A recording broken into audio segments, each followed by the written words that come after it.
Sometimes people ask me, why is this horse is bucking? What makes horses buck? Usually it's about one of four different things, okay? Write all this down, right?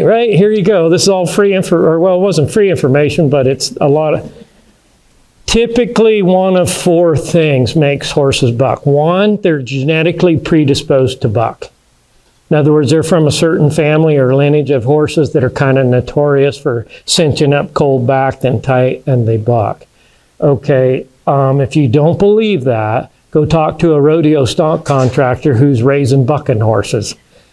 Trust me when I tell you they are genetically selecting both bucking horses and bucking bulls that they carry those genes and genetics to perpetuate the bucking behavior. So it can be genetic, right?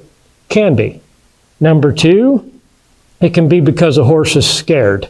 A lot of times young colts, 2-3-year-old colts and things like that will buck because they're scared. You know, the whole predator thing, the first time saddling and first time a saddle on their back and all that, and they buck. It's because they're scared. It's like the mountain lion on their back. They're trying to throw it off their back because they're scared. So it could be because they're scared.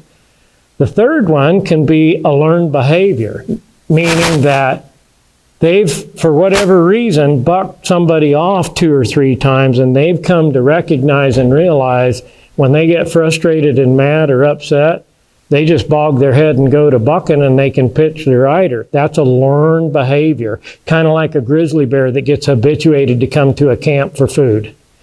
Pretty soon they hit every camp because they associate it with food. Look at her just stay there faced up.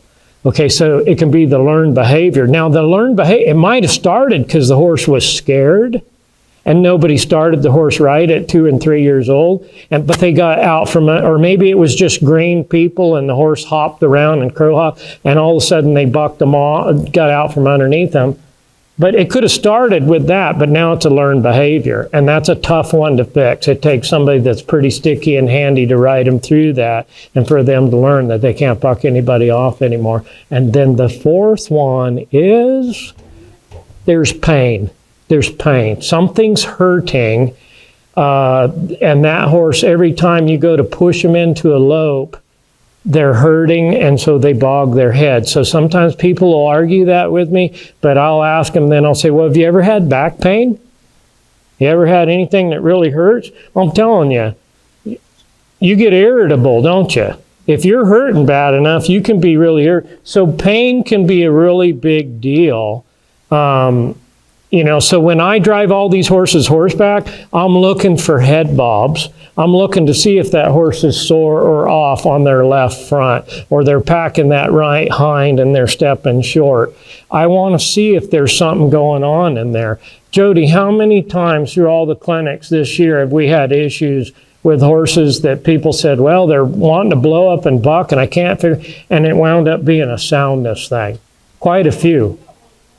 Almost won a clinic. And it's like I just did an assessment on a horse the other day last week. He had an old wire cut on his left front. It really wasn't that old. In fact, it wasn't even healed all the way, and it was a deep, deep wire cut down there.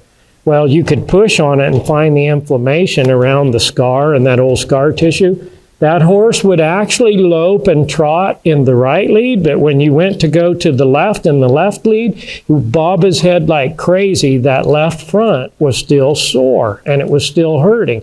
And the young lady that had him, she goes, every time I try to get him loping in the left lead, he wants to buck. Well, that's what's going on. He's got that old, and until that goes away and he's healed all the way, you just need to probably keep things at a walk and a trot.